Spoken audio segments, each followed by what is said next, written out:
నమస్కారం ETV news కు స్వాగతం ముందుగా ముఖ్యాంశాలు ఏపీలో 24 లక్షల కోట్ల మౌలిక సదుపాయాల కల్పనే లక్ష్యమన్న చంద్రబాబు లాజిస్టిక్స్ ఇన్వెంటరీ మ్యాప్ సిద్ధం చేసినట్టు ప్రకటన వచ్చే ఏడాదికి 4 కొత్త నౌకాశ్రయాలు అందుబాటులోకి వస్తాయన్న సీఎం అంతర్గత జల రవాణాను అభివృద్ధి చేస్తున్నట్టు వెల్లడి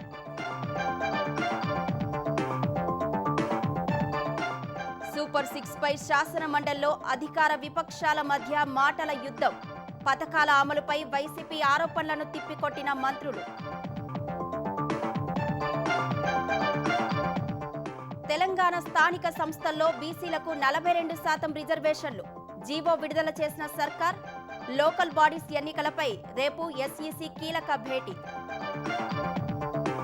తెలంగాణకు కొత్త డీజీపీగా సీనియర్ ఐపీఎస్ శివధర్ రెడ్డి ఉత్తర్వులు జారీ చేసిన సీఎస్ అక్టోబర్ 1 నుంచి బాధ్యతల నిర్వహణ జూబ్లీ హిల్స్ ఉప ఎన్నికకు బీఆర్ఎస్ అభ్యర్థి ఖరారు మాగంటి గోపీనాథ్ సతీమణి సునీతను ఎంపిక చేసిన గులాబీ పార్టీ అధినేత అల్పపీడనం ప్రభావంతో తెలంగాణలో విస్తారంగా వానలు పొంగుతున్న వాగులు వంకలు మూసీ పరివాహక ప్రాంతాల్లో వరద ఉధృతి MiG-21 యుద్ధ విమానాలకు వీడ్కోలు పలికిన వాయుసేన దేశ రక్షణలో 6 దశాబ్దాలు విశిష్ట సేవలందించాయని కొనియాడిన రాజ్నాథ్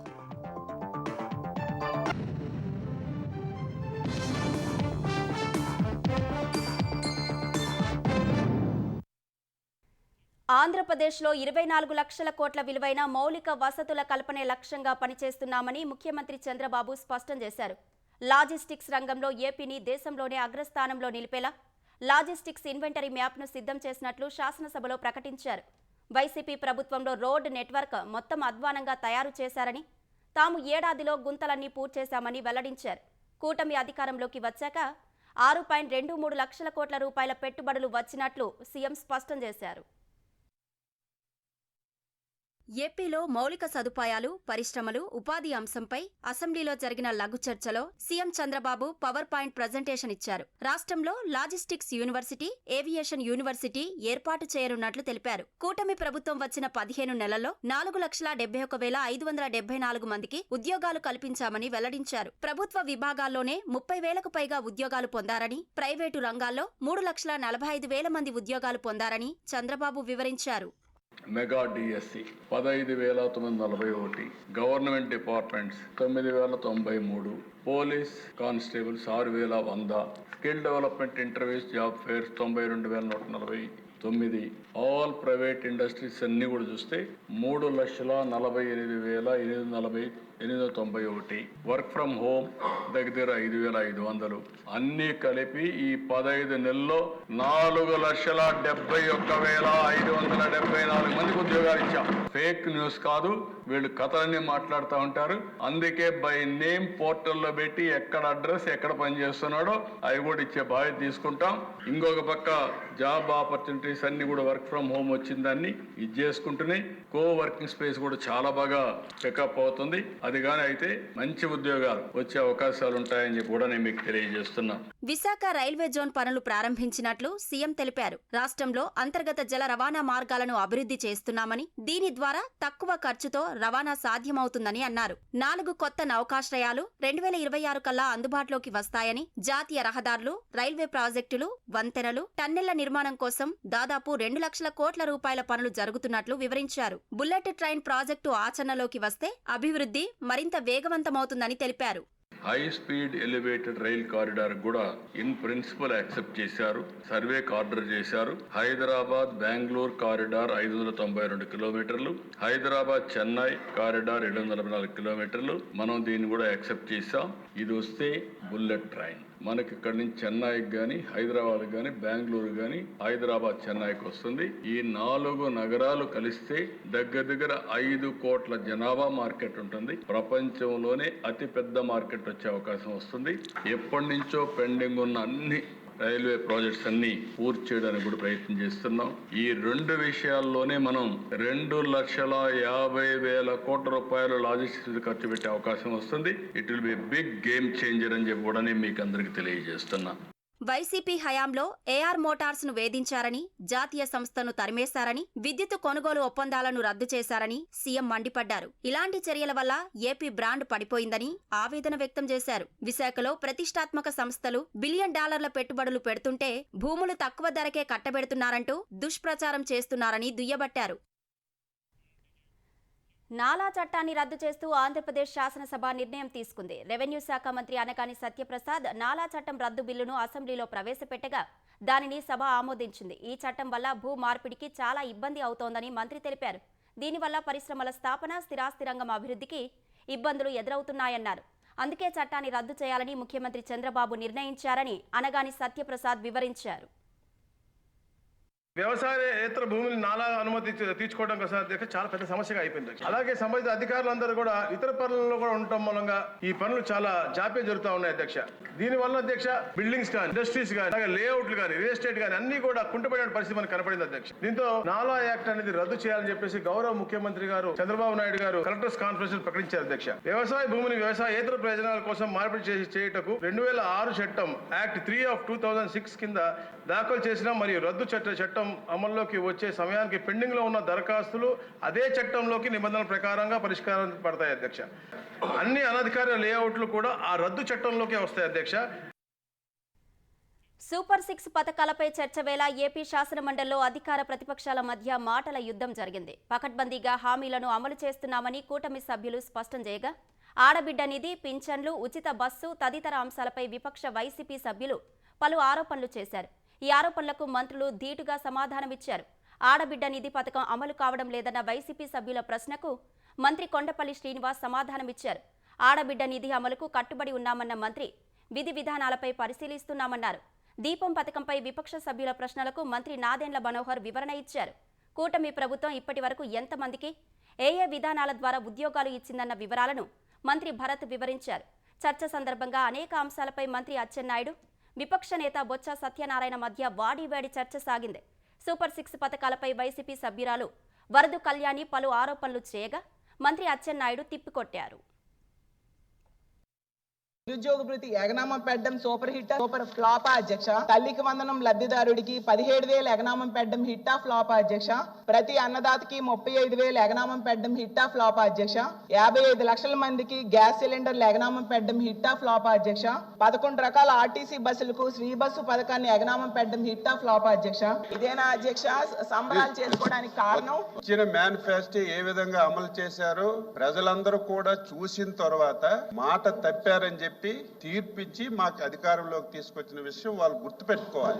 సంవత్సరంలోనే సూపర్ 6 హామీలు అమలు చేసి ఈ రాష్ట్ర ప్రజలకు మేలు చేసాం అధ్యక్ష. మీలాగా ఎన్నికల్లో ఒక మాట చెప్పడం, ఎన్నికలు అయిపోయిన తర్వాత ఇంకొక విధానం అమలు చేయడం తెలుగుదేశం పార్టీకి గాని ఎన్డీఏ పార్టీకి గాని లేదని చెప్పి తెలియజేస్తున్నారు.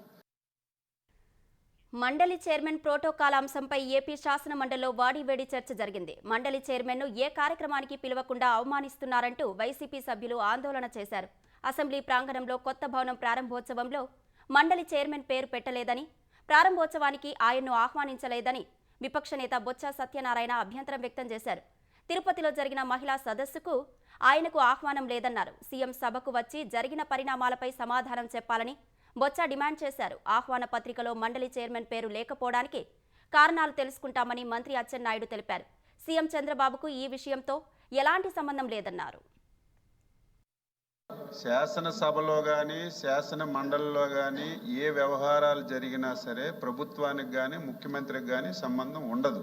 జరిగిన విషయం నేను కూడా ఏకీభవిస్తున్నాను.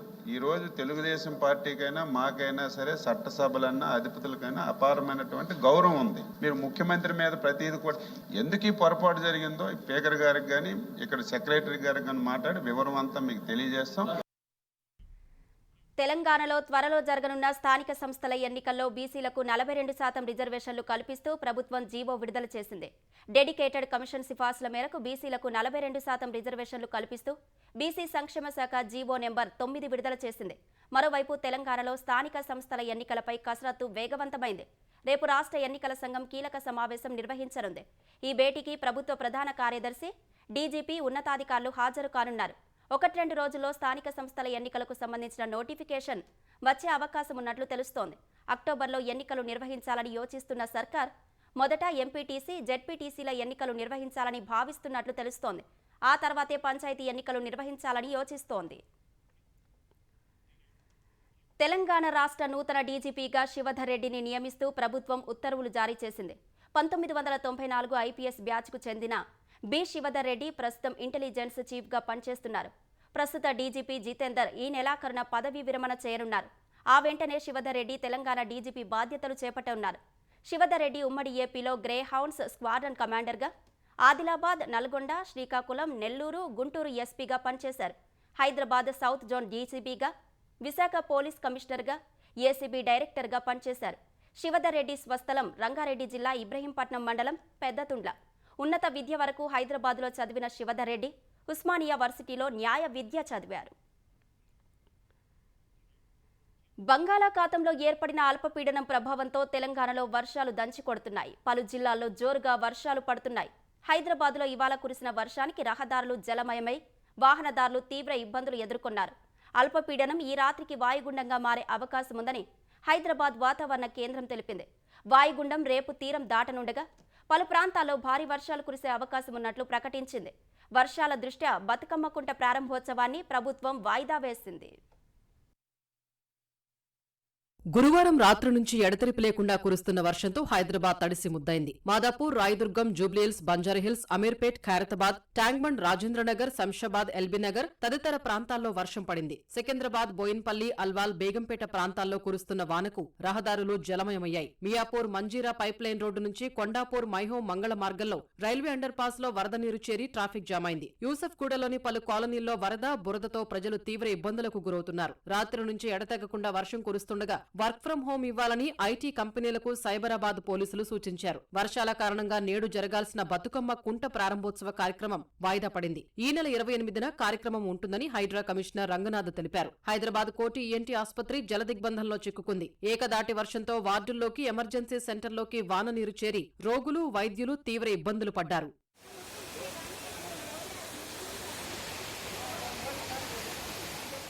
వికారాబాద్ జిల్లా వ్యాప్తంగా కుండపోత వర్షం కురిసింది. ఎగువ నుంచి వస్తున్న వరదకు రంగారెడ్డి జిల్లా టంగుటూరి, మోకిల మధ్య మూసీవాగు పొంగి ప్రవహిస్తోంది. చేవెళ్ల మండలంలోని దేవరంపల్లి వద్ద ఈసీవాగు ఉప్పొంగి ప్రవహిస్తోంది. హైదరాబాద్ జంట జలాశయాలు నిండుకుండలా మారాయి. ఉస్మాన్ సాగర్ జలాశయం 8 గేట్లు ఎత్తి 4096 క్యూసెక్కుల్ని దిగువకు విడుదల చేస్తున్నారు. హిమాయత్ సాగర్ జలాశయం 4 గేట్లు ఎత్తి 4069 క్యూసెక్కుల వరదను దిగువకు వదులుతున్నారు. నార్సింగి, హిమాయత్ సాగర్ వద్ద సర్వీస్ రోడ్డు మూసివేశారు.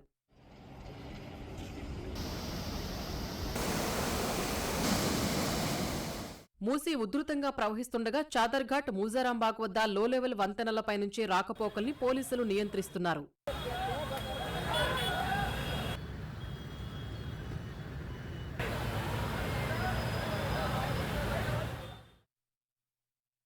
తెలంగాణ జిల్లాలో కూడా ఎడతెరిపి లేకుండా కురుస్తున్న వర్షాలకు వాగులు, వంకలు ఉప్పొంగి ప్రవహిస్తున్నాయి. భూపాలపల్లి జిల్లా మహదేవ్పూర్ మండలం బెంగళూరులో 3 రోజులుగా కురుస్తున్న వర్షాలకు ఇంటిగోడ కూలి మందలక్ష్మి అనే మహిళ అక్కడికక్కడే మృతి చెందింది. ఆమె భర్త దుర్గయ్య గాయపడగా మహదేవ్పూర్ ప్రభుత్వ ఆసుపత్రికి తరలించి చికిత్స అందిస్తున్నారు.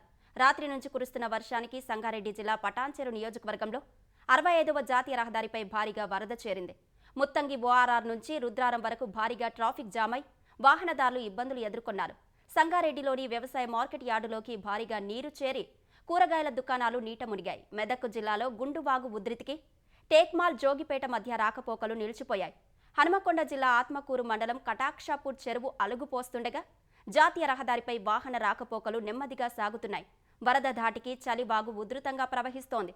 మంచిర్యాల జిల్లా బొక్కలగుట్ట గ్రామ శివారులో గండిపడిన గాంధారి ఖిల్లా మేడి చెరువును కలెక్టర్ పరిశీలించారు. 2 రోజుల నుంచి కురుస్తున్న వర్షాలకు సింగరేణిలో బొగ్గు ఉత్పత్తి నిలిచిపోయింది. తెలంగాణ వ్యాప్తంగా కురుస్తున్న భారీ వర్షాలపై ఉన్నతాధికారులతో సమీక్ష నిర్వహించిన సీఎం రేవంత్ రెడ్డి అధికారులను అప్రమత్తం చేశారు. లోతట్టు ప్రాంతాలను ఎప్పటికప్పుడు పర్యవేక్షించాలన్నారు. అన్ని విభాగాల అధికారులు అప్రమత్తంగా ఉండాలని, నీరు నిల్చే ప్రాంతాలను గుర్తించి ముందస్తు చర్యలు చేపట్టాలని స్పష్టం చేశారు. హైదరాబాద్ నగరంలో ట్రాఫిక్ ఇబ్బందులు తలెత్తకుండా చర్యలు తీసుకోవాలని సూచించారు. హైదరాబాద్లో జీహెచ్ఎంసీ, హైడ్రాతో పాటు ఎన్డీఆర్ఎఫ్, ఎస్డీఆర్ఎఫ్ బృందాలు అప్రమత్తంగా ఉండాలన్నారు. అన్ని విభాగాల అధికారులు సమన్వయంతో పనిచేయాలని సీఎం మార్గనిర్దేశం చేశారు. భారత వాయుసేనలో రష్యా తయారీ MiG-21 ఫైటర్ జెట్ల శకం ముగిసింది. 1960లో వాయుసేనలో చేరిన ఈ సూపర్ సోనిక్ జెట్లకు చండీగఢ్లోని వైమానిక స్థావరంలో ఘనంగా వీడ్కోలు పలికారు. తొలుత వాయుసేనకు చెందిన ఆకాశ్ గంగా బృందం 8000 అడుగుల ఎత్తు నుంచి స్కై డైవింగ్ చేశారు. అనంతరం సూర్యకిరణ్ ఏరోబాటింగ్ బృందం చేపట్టిన విన్యాసాలు అబ్బురపరిచాయి. చివరగా పాంథర్స్ అనే పేరుతో పిలిచే 23వ నెంబర్ స్క్వాడ్రన్కు చెందిన 6 MiG-21 జెట్లతో air chief marshal AP Singh, wing కమాండర్లు చిట్ట చివరిసారి నింగిలోకి దూసుకెళ్లారు. ఈ కార్యక్రమంలో రక్షణ మంత్రి రాజ్నాథ్ సింగ్, త్రిదళాధిపతి general Anil Chauhan, army chief general Upendra Dwivedi, navy chief admiral Dinesh K Tripathi పాల్గొన్నారు. తేజస్, జాగ్వర్ యుద్ధ విమానాలు కూడా ఈ కార్యక్రమంలో భాగమయ్యాయి. 1963లో వైమానిక దళంలో చేరిన MiG-21లు అప్పటి నుంచి 870కి పైగా MiG-21లు సేవలందించాయి. 1965, 1971 యుద్ధాలు, 1999లో జరిగిన కార్గిల్ యుద్ధం, 2019 బాలాకోట్ వైమానిక దాడుల్లో MiG-21లు సత్తా చాటాయి. Wing commander Abhinandan Vardhaman, America F-16 fighter జెట్ను నేలకూల్చిన MiG-21 యుద్ధ విమానాలు దేశానికి గర్వకారణమని రాజ్నాథ్ సింగ్ అన్నారు. ఎన్నో వీరోచిత సాహస పోరాటాలకు అవి సాక్షిగా ఉన్నాయని తెలిపారు.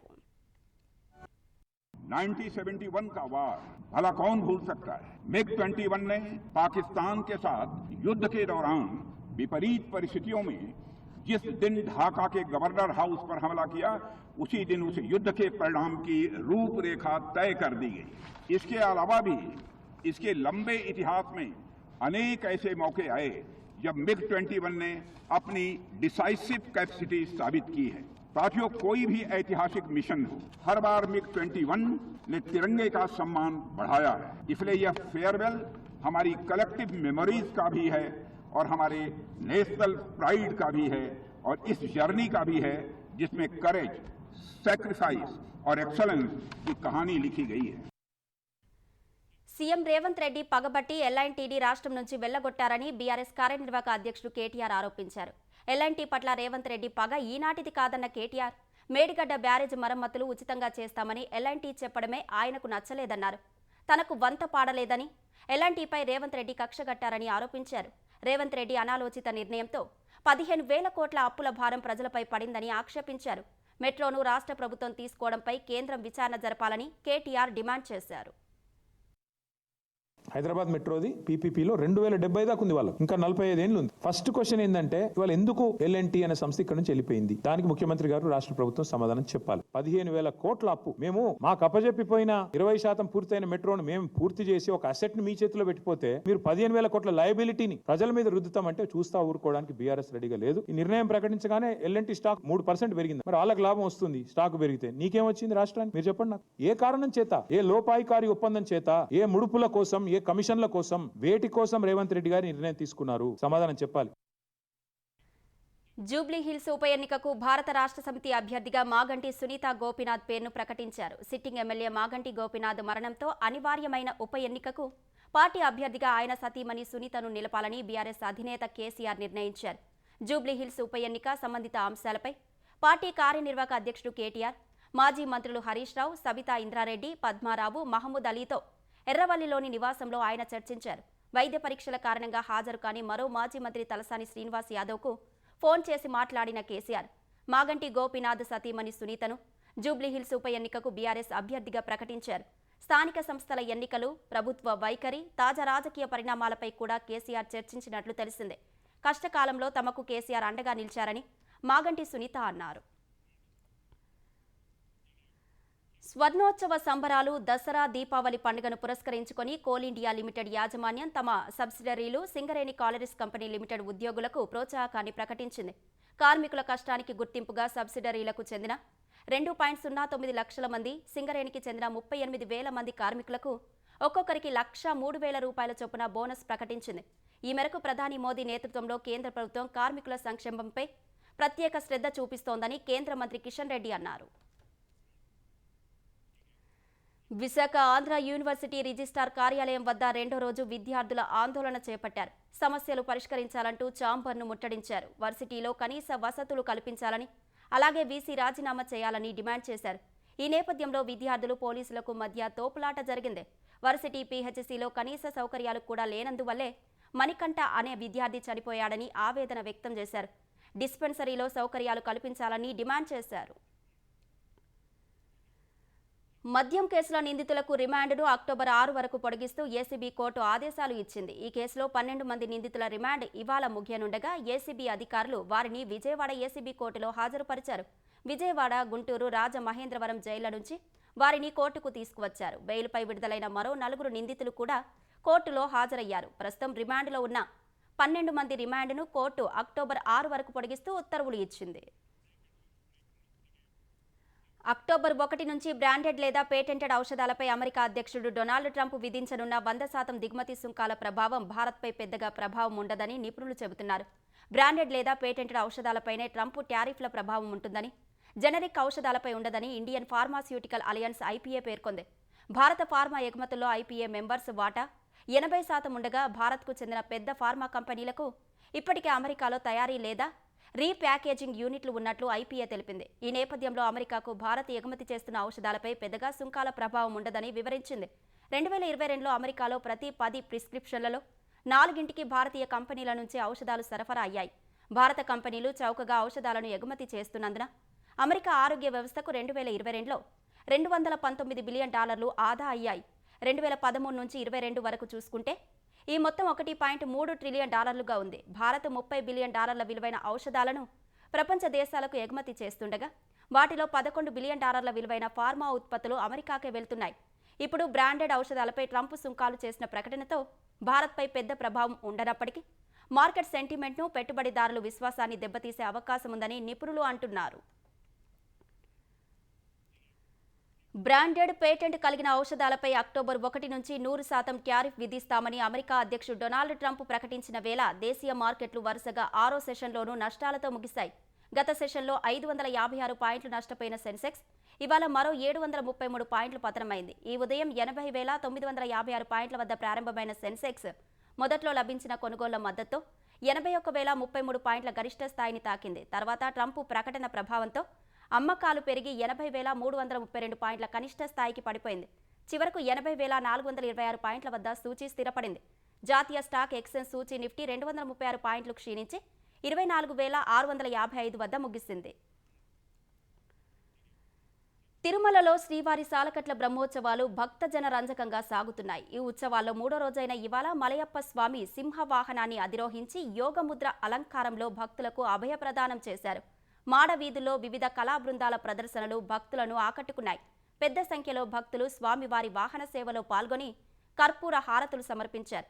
సాయంత్రం 7 నుంచి ఆ దేవదేవుడు చల్లని ముత్యాలు ధరించి ముత్యపు పందిరి వాహన సేవను అందుకున్నారు. తిరువేధుల మెరసి దేవదేవుడు తిరువేధుల మెరసి.